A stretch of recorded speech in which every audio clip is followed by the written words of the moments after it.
policies too, for sure. Incidentally, with 22.2% inflation rates as of April this year, what does that say about where we are as a country? I think Nigeria has resorted to being resilient. Before you call a police station, before they even leave, they'll take permission from I don't think there's really anything on ground to improve. We struggled, we had to strike. The Minister of Education volunteered and said, give me 2 weeks. It was a lie. The president never gave me any deadline.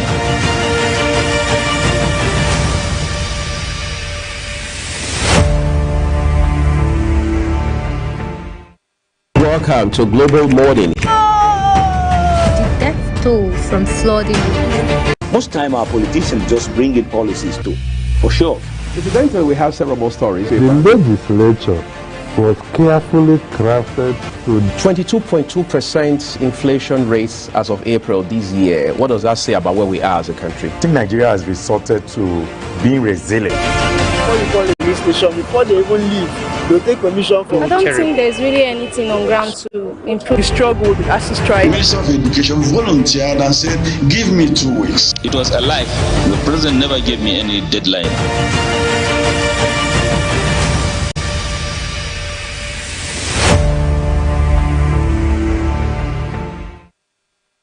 Everyone, thank you for joining us here on Global Morning. I'm Uyag Mofwegbe, live in Abuja, Nigeria's capital, and this is Global Television. It's Friday. The business week comes to an end today, but then the issues that we always talk about on our programs are still always in front of us.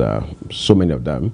We understand, for example, that the appointment or the nomination earlier announced of engineer the gentleman who had been announced by the president, nominated by him to head the board of FEMA, has now been withdrawn. However, the other appointments, as announced, remain unchanged. This followed criticisms from many quarters, including those who argue that the young man had just left service not too long ago.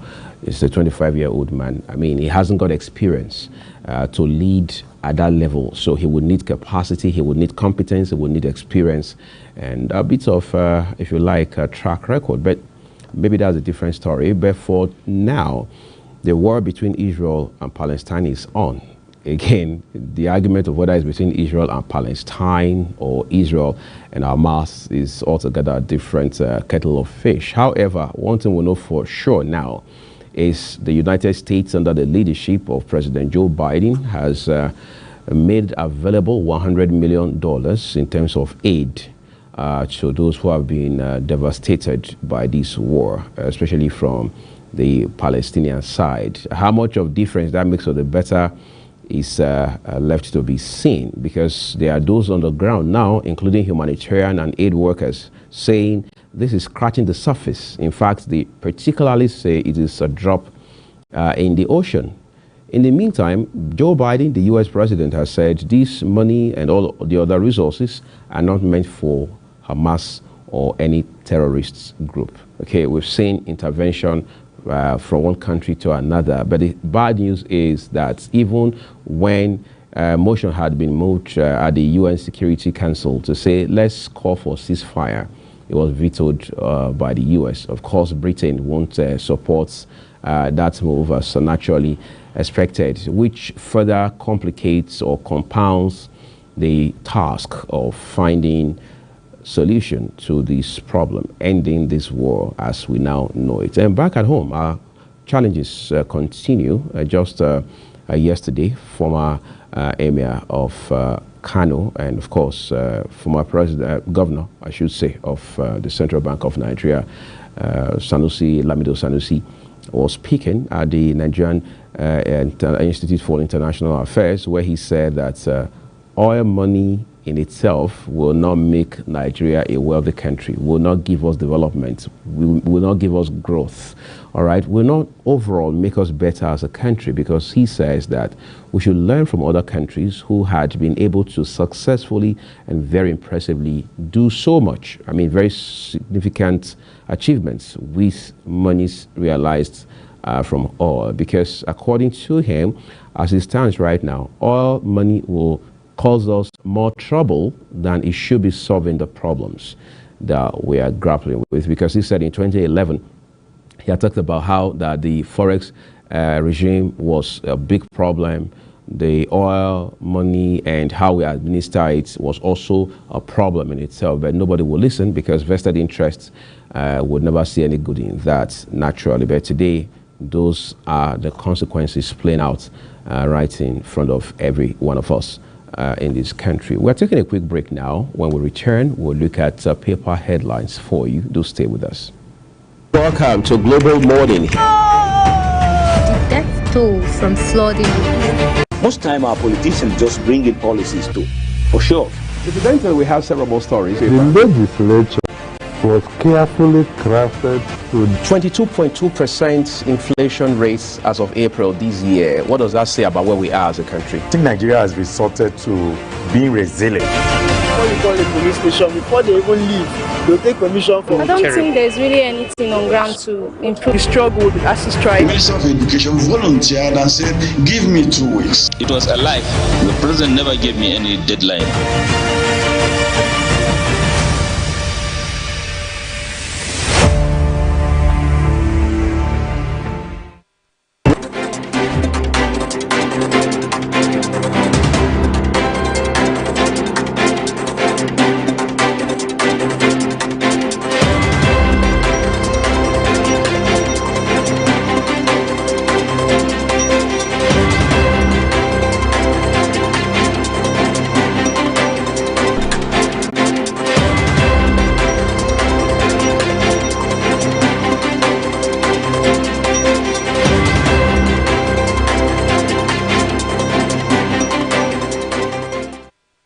Let's begin with the Nation newspaper this morning for you. Above the nameplate of the Nation is a headline with the picture of the chairman of Independent National Electoral Commission, Professor Mahmood Yakubu. 891 petitioner lawmaking should be part-time job. Federal government to pay 500 million naira fine or 4,000 inmates freedom. Governor's business moguls bid Akintola Williams buy. Chinese firms, federal government signs $6 billion pacts on PAR Automobile. Tinubu appoints chief executives for agencies. BOI Kashim Imam withdrawn. Yes, that's the gentleman who had been announced as the chairman of the board of Federal Emergency Road Management Agency, FEMA. Atiku Obi versus Tinubu legal fireworks on Monday. We understand that the Supreme Court will start hearing that appeal on Monday. Supreme Court fixes hearing of appeal bid by PDP candidates to submit CSU documents. All right. Federal government stays to join forces in mining. House of Reps asks Umai to halt plan on concrete roads. Okay, so they should revert to asphalt. You know, that has been the struggle. I mean, a bit of tussle between the Minister of Works, David Umai, and some, I mean, if you like, some entities, some of them contractors, others career civil servants. So the question is, what exactly are the facts of this case? What exactly is Minister Umai fighting for? He says, look, when you make roads with concrete, they last longer. He has said that again and again and again. Now, he also says there's nothing wrong with making roads with asphalt. However, there are minimum standards that must be met and due approval must also be given. That again has not changed the fact that he has continually made a case for Nigerian roads to be made using concrete. So if the House of Reps is now saying they should revert asphalt, whose interest will that serve? Because that has always been the issue in Nigeria. Whose interest are we serving? Whether you're the president, the governor, you are a legislator or a minister, whose interest are you serving? With all of the things you say, with all of the ultimately, in whose interests are you doing all of those? We can only wait to find out, okay? Then we're going to turn now to The Guardian for you, The Guardian newspaper, starting off with the big story on the front of it. It says, varsities sad tales of underfunded, understaffed medical centers. NSAS activists lament non-implementation of probe panel recommendations. Tinubu revokes Imam's nomination as FEMA chairman, appoints CEOs of parastatals. No respite for Nigerians as petrol scarcity bites harder in Abuja, Lagos, others. Review Nigeria's relations with Israel. Sharia Council tells Tinubu. Operators fault new 6 aircraft fleet rule for startup airlines. Okay, then what's more? We turn now to Daily Trusts. Daily Trusts are just beneath the nameplate of it. It says Kano governor flags off foreign postgraduate scholarship for 1,001 students. Account for 500 billion naira recoveries, reps tell RMAFC, that's Revenue Mobilization Fiscal Allocation Commission. That's the agency responsible for fixing wages, issues around salaries, and then, of course, allocations to states and local governments on a monthly basis. However, now they are being asked to account for 500 billion naira. That's the members of House of Representatives making that demand. So it shouldn't be a surprise if in the days ahead you start hearing that whoever is at the helms of affairs at the agency or the commission, as it is in this case, has been invited by a certain committee, maybe public finance, to come explain issues around the 500 billion naira. Again, this raises concerns around issues of transparency, accountability, probity, as it has to do with public finance. Because when you manage monies, you manage resources that are not yours, that are not personal. Accountability is natural. I mean, it is just normal to expect that you can be held accountable. You make it transparent, all right, so that other persons, other parties who have interests will go to bed with 2 eyes closed. But what we'll often find is that these individuals who head these very sensitive, pivotal, key agencies are invited by the legislators.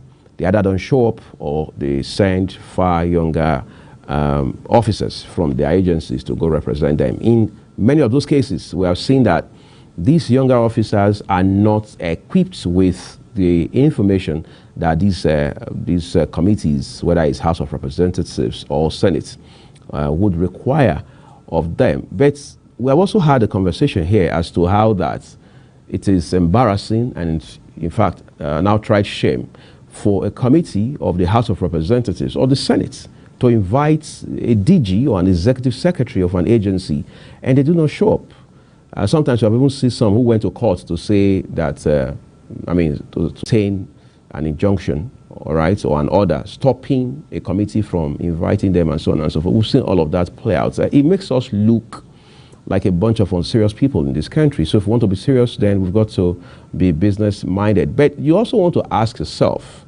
if the House of Representatives or the Senate now decide to invite all these persons just so they can beat facts out of them, get information out of them in public interest, have they, I mean the legislators themselves now, shown example as well? Because they say he who must come to equity has got to come with clear hands. Have they shown example? Have they been exemplary in the way that they administer their own constituencies, their own senatorial districts? Some of them, incidentally, had been governors before they came to the National Assembly. How did they run their states? Did they show accountability? Did they lead transparently? Because you can't give what you don't have. You can't ask people to go where you won't go. All right. So if you want DGs and executive secretaries and so on and so forth, even the CBN governor, for example, or ministers to be responsible, it's not about you. It's not just about the National Assembly. It's about Nigeria. Because in the first instance, the National Assembly is there because there is Nigeria. If there's no country called Nigeria, you can't have the National Assembly of Nigeria. So the long and short of the story is public officers, whether they mentally, they owe so much to members of the public, because whatever it is that you're doing there is what you hold in trust on behalf of the people you represent. As Governor Lawa's field leaves Zamfara civil servants hungry. Industries battle for survival as dollar hits 1,000 155 naira.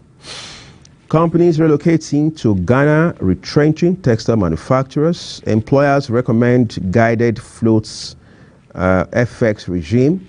One-way flight ticket may hit 130,000 naira. This is talking about local flights. I remember I was going to fly from Benin to Abuja in 2018, May of that year. So it's been a little over 5 years now. And it was about 21,000 at a fraction. And a friend was telling me, well, I booked mine the previous day for 18,000. So I felt I could have saved myself some 3,000 if I had booked the previous evening.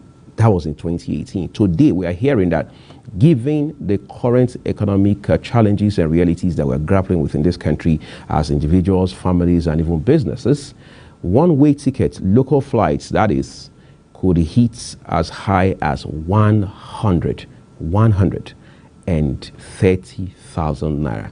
You're asking yourself, how did we get here? Well, a couple of factors are responsible. There has been issues around inflation. So check the inflationary trend, for example. See what the inflation figure stands at today based on the last report released by the National Bureau of Statistics, NBS, and you see why we're here. Or you want to look at the price of aviation fuel. Just yesterday, news came through that aviation fuel could hit as high as 1,000 naira per liter. All right. Airlines now are critically thinking of how to come up with the idea of having more seats on their planes, just so they can break even, just so they can, as my mom would say, meet up, all right? Because they've got to keep their businesses going. So they've got to be thinking on their feet. They've got to be innovative, creative, and understand the kind of times they live in and operate accordingly. However, the bad news with that is, in the case of the airlines, in the case of the aviation industry, the passengers will ultimately bear the brunt, because in the final analysis, the price pressure will rest with them, because you've got to fly. As I'm talking on the show now, people are flying all over this country. People are flying globally. So they will have to pay the price for that. That's what it means. So on deal with issues of local manufacturing until we fix our refineries. Just yesterday, speaking of refineries, for instance, a colleague was so worried, and she was asking, how did we get to this point that we're having this kind of very nasty, unpleasant, uninspiring conversations about fuel, about crude, about FX, and so on and so forth. And that led to a long, drawn-out discussion about all of these issues. The President Bola Tinubu government has got a lot on its plate already, and from all we are seeing right now, is going to have more on its plate, because the problems continue to be protracted. The problems continue to be more complicated by the day. Look at the foreign exchange window, for example. Look at issues around inflation. Look at unemployment rates. Look at education sector. Look at health sector. Look at deficits in infrastructure. Look at our borrowing in excess of 70 trillion naira.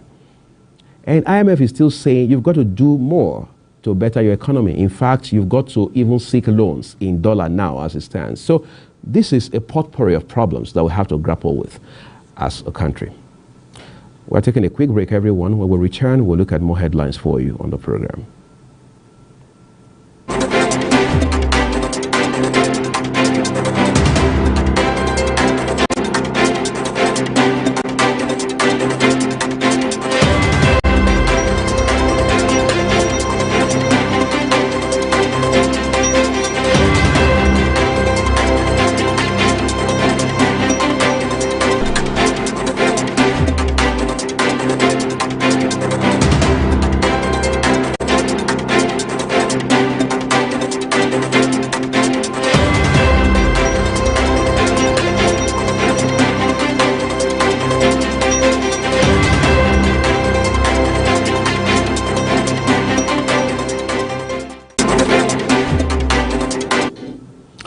Okay, so let's return to the papers for you. Let's see more from Daily Trusts this morning. Okay, Daily Trust. Okay, so there was one writer there I didn't look at, where it says industries battle for survival as dollar hits 1,155 naira.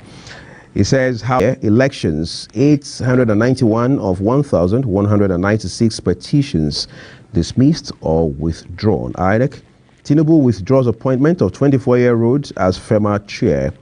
Diphtheria, Kano tops as 15,060 suspected cases recorded in 20 states. FCT signed $2 billion MOUs, Lekki Deep Blue Seaport contracts.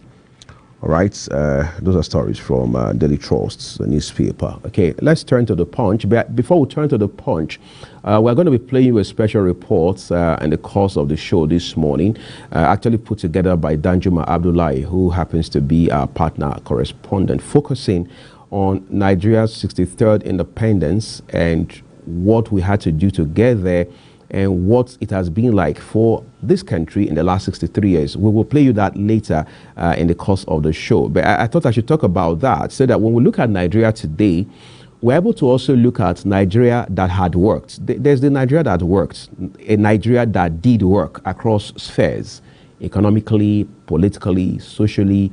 I mean, it was a robust Nigeria. I mean, if you speak with your parents, for example, they could share those with you. How that at a point in this country, some people now in their 60s, in their 70s will tell you that even as undergraduates in public universities, of course, you didn't have private universities back in the day, could have as much as half a chicken sometimes for lunch.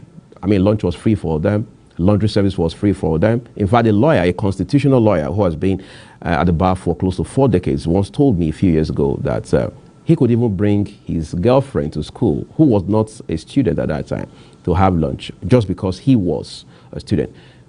The point with all of these is Nigeria did work at a time. Some person said, they would say that this backward spiral started sometime in early 80s. 50 years down the line, 55 years down the line, have left Nigeria. You want to look at countries like, say, Singapore, for example. You want to look at countries like, say, Brazil, with our oil money as it stands today. Let's go back to the papers. We need to look at the Punch. ECL marketers disagree over supply as queues spread. ECL assures Nigerians, if you keep saying people should stop panic buying, then you need to fix the problems responsible for panic buying. Nobody just wakes up and starts. So if you say stop taking your children to public schools, stop sending them to private schools, whether primary, secondary, or tertiary, the question is, has government fixed the public school system? Have we done something about what we allocate to, in terms of budgetary allocation to education? Have we done something about that? You're telling people don't go abroad, don't seek medical attention abroad, don't go to private, high-end private clinics. How effective, all right, how equipped, how functional is the local health community? How functional are the general hospitals? How functional, how equipped, how well funded, how well staffed are the 63? We will play that for you right after this break. Please do stay with us. Welcome to Global Morning. The death toll from flooding. Most time our politicians just bring in policies too, for sure. Incidentally, we have several more stories. The legislature That's was carefully crafted to 22.2% inflation rates as of April this year. What does that say about where we are as a country? I think Nigeria has resorted to being resilient. Before you call the police station, before they even leave, they'll take permission from I don't think there's really anything on ground to improve. the struggle, the ASIS strike. Minister of Education volunteered and said, give me 2 weeks. It was a lie. The president never gave me any deadline.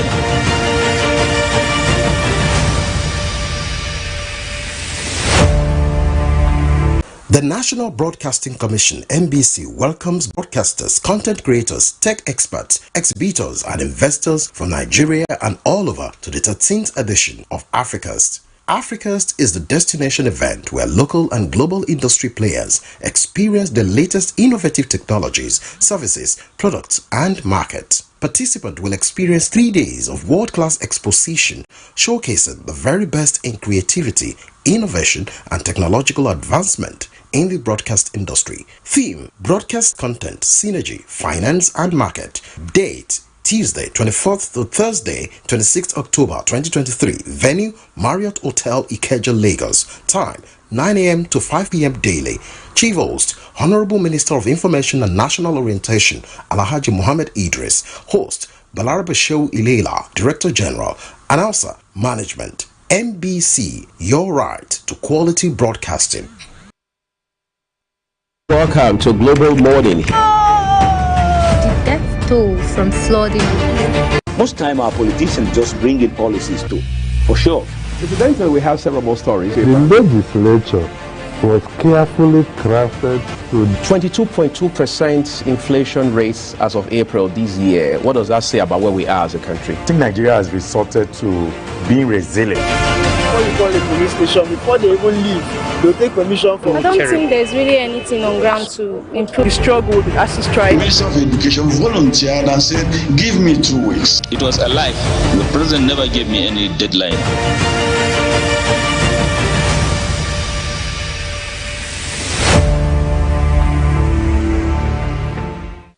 Welcome to Global Morning. The death toll from flooding.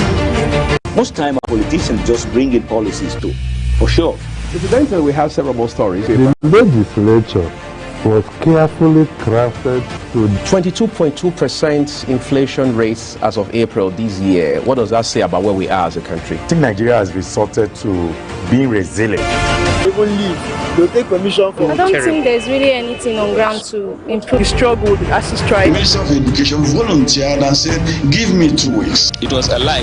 The president never gave me any deadline.